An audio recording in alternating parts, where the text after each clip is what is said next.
हमारे खास bulletin reporters live का। इस खास बुलेटिन में शहर शहर से हमारे सहयोगी रिपोर्टर्स हमारे साथ जुड़ेंगे और उनके शहर की तमाम बड़ी खबरों पर हम उनसे अपडेट लेंगे। इसी कड़ी में सबसे पहले आगरा का रुख करते हैं। हमारे सहयोगी नरेश ढाकरे वहां से जुड़े हुए हैं। नरेश, आगरा के लिए आज बड़ा दिन है, मुख्यमंत्री पहुंच रहे हैं, कई सारी सौगातें मिलने जा रही है। क्या कुछ तमाम तैयारियां की गई है मुख्यमंत्री के आगमन को लेकर और क्या बड़ी सौगातें आज आगरा को सीएम देने वाले हैं? देखिए शिवानी, बिल्कुल अगर बात की जाए ताज नगरी आगरा की, तो ताज नगरी आगरा में आज उत्तर प्रदेश के मुख्यमंत्री योगी आदित्यनाथ तकरीबन 4:30 बजे पहुंचेंगे। सबसे पहले सीएम योगी आदित्यनाथ की अगर हम बात करते हैं तो सीएम योगी आदित्यनाथ का जो वायुयान है वो तकरीबन आपको बताते चले कि 2:15 पर खेरिया एयरपोर्ट पहुंचेगा। वहां से सीएम योगी आदित्यनाथ अपने एक कार्यक्रम के लिए मथुरा रवाना हो जाएंगे, लेकिन मथुरा से जब वापसी में 4:30 बजे सीएम योगी आदित्यनाथ जो आगरा में उनका जो कार्यक्रम जो रखा गया है वो यहाँ पर पहुंचेंगे। वहीं आपको बताते चले कि आज सीएम योगी आदित्यनाथ आगरा वासियों को ग्रेटर आगरा की सौगात देने के लिए जा रहे हैं, जो आगरा वासियों के लिए बड़ा ही खुशी का दिन है। वहीं अगर बात की जाए तो तकरीबन 5,142 करोड़ रुपए की लागत से एक टाउनशिप बनकर के तैयार की जा रही है। आगरा विकास प्राधिकरण के द्वारा इस टाउनशिप को बनाया जा रहा है। वहीं अगर बात की जाए तो योगी सरकार की महत्वाकांक्षी योजनाओं में ये जो टाउनशिप है वो सम्मिलित है। अगर बात करते हैं तो कहीं ना कहीं जिस तरीके से योगी सरकार के द्वारा इस टाउनशिप को बनाया जा रहा है, तो इस टाउनशिप के माध्यम से कहीं ना कहीं जो लोग हैं उनको सस्ते घर मिलने का काम होगा। वहीं ये जो टाउनशिप बनाई जा रही है, ये अगर बात की जाए तो नोएडा एक्सप्रेस वे और जो लखनऊ एक्सप्रेस वे है उनके नजदीक बनाई जा रही है, तो कहीं ना कहीं ग्रेटर आगरा की भी सौगात मिलने के लिए जा रही है। तो सीएम योगी आदित्यनाथ जो है वो आज इस कार्यक्रम में पहुंचेंगे और वहां पर इस टाउनशिप का भूमि पूजन करेंगे, शिलान्यास करेंगे और आगरा वासियों को सौगात देने का भी काम करेंगे। वहीं सीएम योगी आदित्यनाथ के कार्यक्रम को लेकर के जो पुलिस प्रशासन है वो लगातार तैयारियां करने में जुटा हुआ है। सुरक्षा व्यवस्था की अगर हम बात करते हैं तो सुरक्षा व्यवस्था चाक चौबंद की गई है। और सबसे अगर बड़ी बात अगर की जाए तो जिस तरीके से चुनावी साल का दौर है और 27 के चुनाव को लेकर के कहीं ना कहीं सीएम योगी आदित्यनाथ लगातार आगरा में जो समीकरण है वो साधते हुए भी दिखाई दे रहे हैं, क्योंकि तमाम विकास कार्य लगातार योगी सरकार में किए जा रहे हैं। चाहे वो टाउनशिप की बात की जाए जिसका आज भूमि पूजन होना है, या फिर वो मेट्रो की बात की जाए, या फिर वो तमाम सड़कों की बात की जाए, कहीं ना कहीं हम लगातार देख पा रहे हैं कि योगी आदित्यनाथ जो है वो 27 के चुनाव को लेकर के आगरा में लगातार जो समीकरण है वो साधते हुए दिखाई दे रहे हैं। और ये बताया भी जा रहा है कि इस कार्यक्रम का जो भूमि पूजन होना है उसके बाद कहीं ना कहीं योगी आदित्यनाथ एक सभा को भी संबोधित करेंगे और उस सभा में कहीं ना कहीं समीकरण साधने के भी काम करेंगे। क्योंकि अगर बात करते हैं तो जो 9 की 9 सीटें हैं, जो आगरा की 9 विधानसभा सीटें हैं जी। वो बीजेपी के खाते में है और योगी नहीं चाहते हैं कि 27 के चुनाव में किसी भी प्रकार का उन्हें नुकसान हो। तो सीएम योगी आदित्यनाथ लगातार आगरा में कहीं ना कहीं समीकरण साधते हुए दिखाई दे रहे हैं।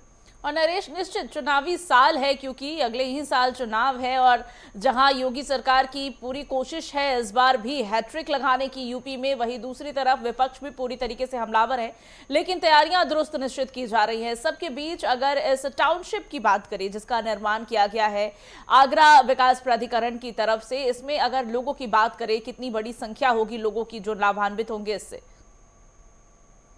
बिल्कुल, देखिए स्पष्ट ये कहा गया है कि हजारों की संख्या में जो लोग हैं उन लोगों को ये सीधा सीधा इस टाउनशिप का लाभ मिलेगा और सस्ती दर पर कहीं ना कहीं जो आगरा विकास प्राधिकरण है सरकार की इस योजना का जो लाभ है वो लोगों तक पहुंचाएगा और लोग इस टाउनशिप में पहुंचेंगे और कहीं ना कहीं लोगों को सस्ते मकान मिलेंगे। तो लोगों का जो घर बनाने का सपना है वो भी कहीं ना कहीं योगी सरकार पूरा करने के लिए जा रही है। और आज तकरीबन 5142 करोड़ रुपए की ये सौगात आगरा वासियों को मिलने के लिए जा रही है। और सबसे बड़ी खास बात यह है कि आज सीएम योगी जो है वो ग्रेटर आगरा की ये सौगात आगरा वासियों को सौंपेंगे। वहीं अगर हम बात करते हैं तो जानकारी ये भी मिल रही है कि कई करोड़ रुपए की जो अन्य जो योजना है उनका भी लोकार्पण और शिलान्यास सीएम योगी आदित्यनाथ करेंगे और ठीक है। कई तमाम ऐसी सौगातें हैं जो आगरा वासियों को आज मिलने के लिए जा रही हैं। बिल्कुल, तो आज शाम का वो वक्त होगा जब मुख्यमंत्री योगी आदित्यनाथ मथुरा में एक कार्यक्रम में सम्मिलित होने के बाद आगरा पहुंचेंगे और यहां एक टाउनशिप का निर्माण किया गया है। आगरा विकास प्राधिकरण की तरफ से ये सौगात आज आगरा वासियों को सौंपे जाएंगे और उसके अलावा भी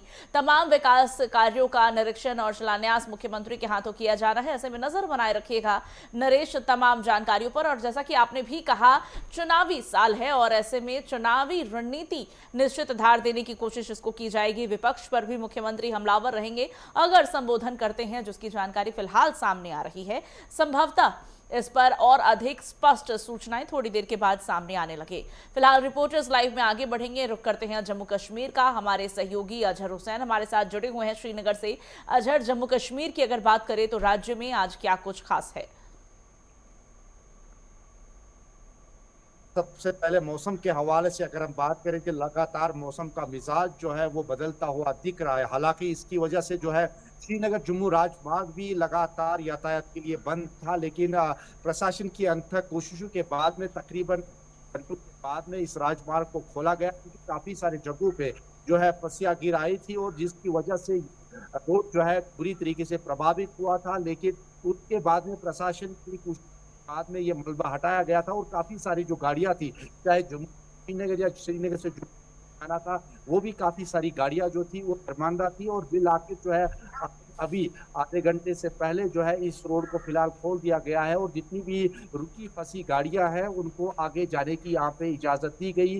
दोनों साइड से दोनों इनको फिलहाल यहाँ से खोल दिया गया। लेकिन दूसरी तरफ से जो मौसम विभाग ने पहले प्रेडिक्ट किया था कि 10 अप्रैल तक जो है फिलहाल गुवाहाटी का मौसम है वो साफ तौर पे आपको जो है बदलता हुआ दिख पाएगा और जगह जगह पे जो है बारिशें हो सकती है। लेकिन बीते दिन हमने देखा कि इस मौसम की मार की वजह से काफी सारे जगहों पे जो है ओलावृष्टि भी हुई थी और जिसकी वजह से किसानों की खड़ी फसलों को काफी नुकसान पहुंचा। हालांकि अभी का जो सीजन है फ्रूट का जो शगुन है यानी फूल जो है वो निकल आए हैं, सेब के जो फूल है वो निकल आए हैं। लेकिन उसके बाद में जो ये ओलावृष्टि हुई है, जब ये ओलावृष्टि हुई है तो बिल्कुल ऐसा लगता है कि एक बार फिर स्नोफॉल हुई है। लेकिन उसके बाद में काफी जो किसान है उनको नुकसान भी पहुंचा है और किसानों ने प्रशासन से, राज्य सरकार से, साथ साथ जो है मरकजी सरकार से फिर मदद की गुहार भी लगाई है। लेकिन हाल जो है 10 अप्रैल तक बदलता हुआ यहाँ पे साफ तौर पे दिख रहा है। दूसरी अहम खबर की अगर हम बात करें, लगातार सेना और सिक्योरिटी फोर्सेस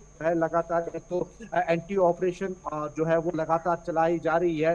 हर एक जगह पे जो है पूछताछ और इसके साथ साथ वगैरह वो किए जा रहे हैं। और इसके साथ साथ हम देखते हैं कि सीआरपीएफ की काफी सारे इलाकों में काफी सारे जो प्रोग्राम है वो आयोजित किए जा रहे हैं, क्योंकि सीआरपीएफ का राइजिंग डे है। इस हवाले से चाहे ब्लड डोनेशन कैंप हो, चाहे मेडिकल कैंप हो, साथ साथ जो छात्रा है जो यहाँ पे थोड़े से मैं विजुअल्स में थोड़ा सा समझाने की यहाँ पे कोशिश कर रहा हूँ, क्योंकि ये पीर पंचाल का एरिया है और ये जो आप देख रहे हैं बिल्कुल ये पहाड़ियों के नीचे तले ये आबादी इलाका है। और यहाँ पे जो है चाहे हम चिकित्सा या बाकी चीजें जो है वो काफी मुश्किल है यहाँ तक पहुंचाने में। लेकिन सीआरपीएफ ने जिस बात कर रहा हूँ कि लगातार चाहे फ्री मेडिकल कैंप्स हो या इसके बाद में हम बात करें कंप्यूटर कोर्सेज की, और इन्हीं पहाड़ियों के दामन तले वाका ये सीआरपीएफ यहाँ पे पूरी तरीके से एक जो है एक टीम यहाँ पे पहुंची है और जिनके नेतृत्व में यहाँ पे एक प्रोग्राम चलाया जा रहा है। और उसके साथ पीछे एक स्कूल है, गवर्नमेंट हाई स्कूल अखिल। और आपको ये भी बताता चलूं कुछ बीते साल जब 2025 में एक बड़ा ऑपरेशन चला जिसका नाम ऑपरेशन अखिल था, यही वो इलाका था जहां पे सिक्योरिटी फोर्सेस से एक ऑपरेशन चलाया गया जहां पे आतंकी छुपे थे और इन्हीं घने जंगलों में जो है ये आतंकी छुपे थे। और उसके बाद में सीआरपीएफ या सेना ने ये ठान ली कि इस इलाके में जो है चिकित्सा या कंप्यूटर कोर्सेज या बच्चों में थोड़ी सी एजुकेशन की यहाँ पे जरूरत है। और उसके बाद में सीआरपीएफ की आज एक टीम जो है यहाँ पे नमूदार हुई और इस निजी स्कूल जो बिल्कुल नीचे यहाँ पे एक स्कूल है यहाँ पे कंप्यूटर कोर्स चलाया जा रहा है ताकि यहाँ के बच्चे जो है वो कंप्यूटर सीख सके। और ये कहीं ना कहीं इस कदम को लेकर हिंदुस्तानी लोगों ने सीआरपीएफ का जो है वो शुक्रिया अदा किया है। ये बिल्कुल जिस तरीके से मैं फिर से यहाँ पे दिखाने की कोशिश करता हूँ कि ये दृश्य जो है, हालांकि यहाँ पे बिल्कुल नामुमकिन है, कच्ची जो सड़क है की भी पूरी तरीके से व्यवस्था नहीं है, लेकिन उसके बाद भी सिक्योरिटी फोर्सेस जो है वो यहाँ पे पहुंच के और यहाँ के स्थानीय लोगों की मदद करने के लिए सामने आ रही है। और यहाँ पे जब हम देखते हैं कि सिक्योरिटी फोर्सेस का जो एक रुख है, एक यहाँ पे रूप है जिसमें सिक्योरिटी फोर्सेस सुरक्षा के साथ-साथ लोगों के यहाँ पे काम आने में पेश रही है। तो इस हवाले से भी सीआरपीएफ जो है यहाँ पे काम कर रही है। बुलेट प्रूफ कैंप सबसे पहले उसका ऑर्गेनाइज किया गया, उसके बाद में चिकित्सा शिविर का यहाँ पे एहतमाम किया गया जिसमें काफ़ी सारे महिलाएँ, बच्चे और साथ जो है बुजुर्ग जो है उस शिविर में शामिल हुए कि यहाँ पे चेकअप हुआ और फ्री मेडिसिन जो है वो यहाँ पे मुहैया की गई और साथ में काफ़ी सारे स्कूल है, कंप्यूटर कोर्सेज का ऑर्गेनाइज यहाँ ट्रेनिंग दी गई है और जो ट्रेनिंग है तकरीबन जिस तरीके से आप बता रहे हैं कि तकरीबन 30 से 40 दिन ठीक है। जहाँ पर बिल्कुल, सेना की तरफ से सराहनीय कदम है, जहां सुरक्षा को तो दुरुस्त कर ही रही है। तमाम सघन जंगलों वाला इलाका हो, फिर चाहे बॉर्डर्स के एरिया हो, लगातार वहां तत्परता रहती है और सबके बीच जिस तरीके से आम जनता की सहूलियत के लिए तमाम प्रयास किए जा रहे हैं, निश्चित सराहनीय कदम है। आगे बढ़ते हैं रिपोर्टर्स लाइव में, देहरादून चलते हैं। हमारे सहयोगी उपेंद्र सिंह राणा हमारे साथ जुड़े हुए हैं तमाम खबरों के साथ। उपेंद्र, अगर उत्तराखंड की बात करें, आज उत्तराखंड में क्या कुछ खास रहने वाला है? मौसम का भी जरूर जिक्र करेगा और इसके साथ साथ राजनीतिक गलियारे की क्या है तमाम बड़ी खबरें? देखिए, सबसे पहले राजनीतिक गलियारों की खबर की अगर बात की जाए तो जिस तरीके से कांग्रेस में जिस तरीके से मनमुटाव जिस तरीके से जो चल रहा है, पूर्व मुख्यमंत्री हरीश रावत को मनाने के लिए जो घेराबंदी जो है वो लगातार की जा रही है, उसको लेकर जिसके नेता प्रतिपक्ष यशपाल आर्य भी उनसे मुलाकात करने उनके आवास पर गए थे। जो वरिष्ठ नेता है कांग्रेस के हीरा सिंह बिष्ट, उन्होंने उनसे मुलाकात की।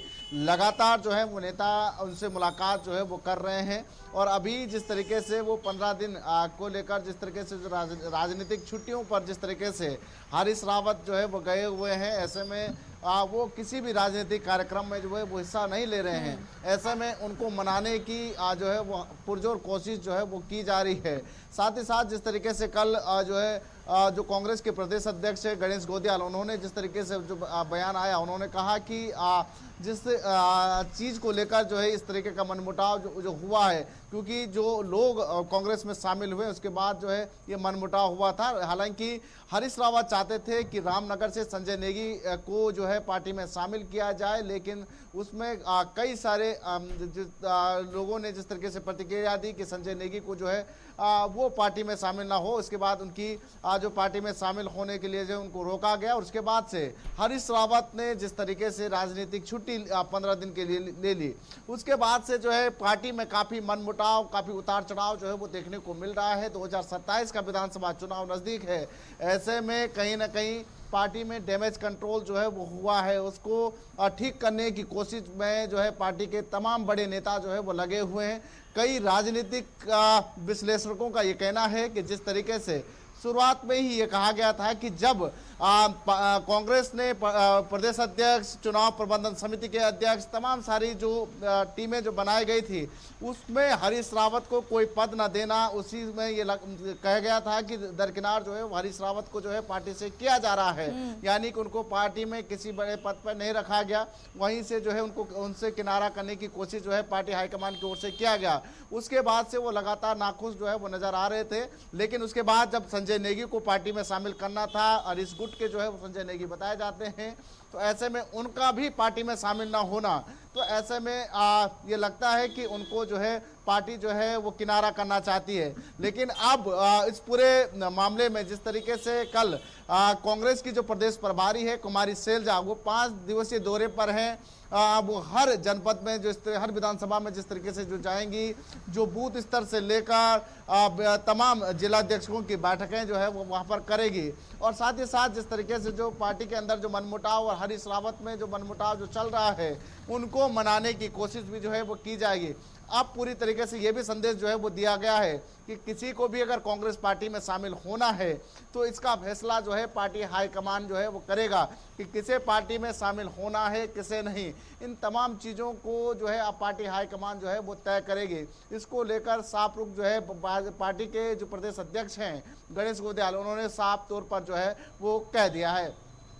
दूसरी बड़ी खबर की अगर बात की जाए तो जिस तरीके से मौसम का मिजाज लगातार उत्तराखंड में बदल रहा है, खास तौर पर जो पहाड़ी इलाके हैं वहां पर जिस तरीके से बारिश और बर्फबारी जिस तरीके से देखने को मिली है, ऐसे में फिर से जो है वो ठंड लौट कर जो है वो आई है। जिस तरीके से अगर देखा जाए तो तापमान में भारी गिरावट जो है वो हुई है। ऐसे में जो ऊंचाई वाले इलाके हैं, 2000 फीट की जो ऊंचाई वाले इलाके हैं वहां पर जो है बर्फबारी हुई है।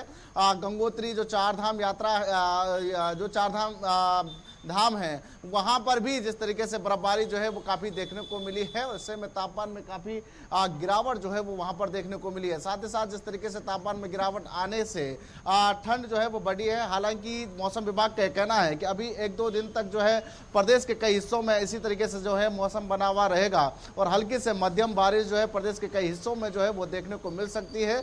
साथ ही साथ जिस तरीके से उनका ये कहना है कि जो ऊंचाई वाले इलाकों में जो बर्फबारी और बारिश हो रही है उससे मैदानी क्षेत्रों में भी इसका असर जो है वो साफ तौर पर देखने को मिल रहा है। शाम के समय पर खास तौर पर 5 से 6 बजे के करीब जो है जो तीव्र हवा है, यानी कि जिसकी स्पीड जो है 50 से 60 किलोमीटर प्रति घंटे की रफ्तार से जो है तेज हवाएं चलने की उम्मीद भी जो है वो जताई जा रही है।